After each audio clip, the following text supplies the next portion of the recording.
दुकानातून काय नाही आणलं. तर किती लिहायचे? 4. Very good. किती उत्तर आलं? वाचा बरं किती आलं? 4.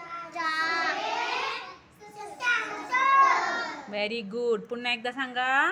477. किती आलं उत्तर? 477. व्हेरी गुड प्रांजल. प्रांजलसाठी टाळ्या वाजवा.